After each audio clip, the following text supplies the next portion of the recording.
Welcome back, ladies and gentlemen. Now with our main topic, we're discussing Egypt's organizing the G20 for the first time. To shed more light on this, we have the pleasure to have with us over the phone our dear guest, Dr. Monica William, economic expert. Good morning.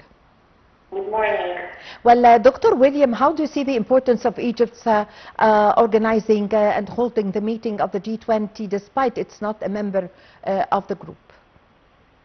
Yes, hosting this meeting presents a historic precedent that highlights the trust placed in Egypt by the international community. Indeed, the G20 summit brings together several countries: Argentina, Australia, Brazil, and Germany, South Korea, South Africa, and Turkey, United Kingdom, and United States, in addition to, of course, the European Union as regional entities.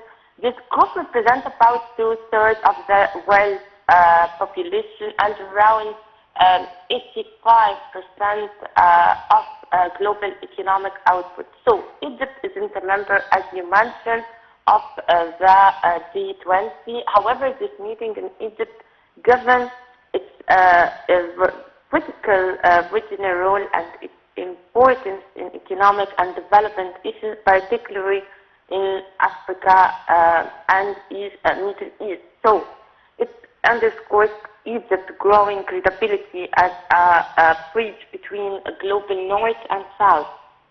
At such a critical moment, especially, this choice sends a message that Egypt is recognized not merely as a regional actor, but as a global stakeholder capable of facilitating consensus on pressing international challenges. Yes. And yes.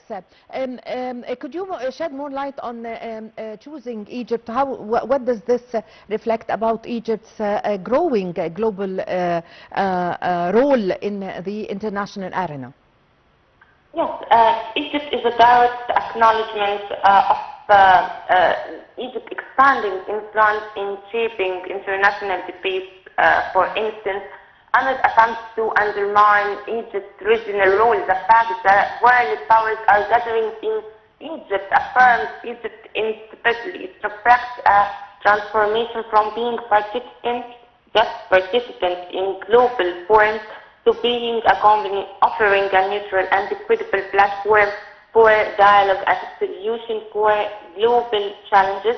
As we know, the discussion focused primarily on food security, but we'll also touch open broader economic vulnerability, supply chain resilience, and development financing.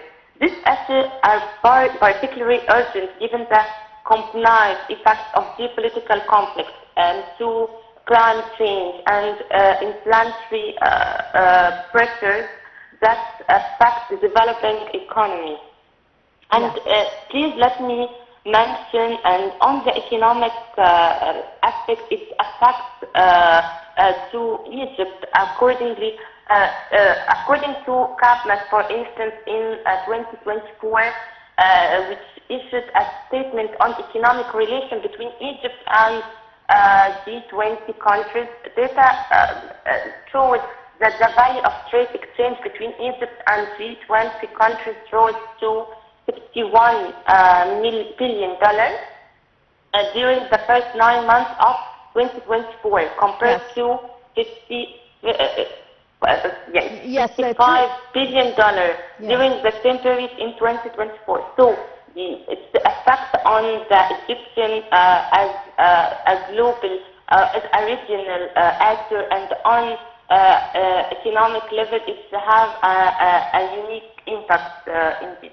Yes, choosing the topic of the agenda, or the agenda of the meeting, which is the food security. How can Egypt play a role in copying up with innovative solutions for the global food security problem? Yes. As you know, food security is at the heart of the human survival and the global stability. with millions at risk due to disruptions in supply chain and climate shocks. Addressing the issue is no longer optional, but essential.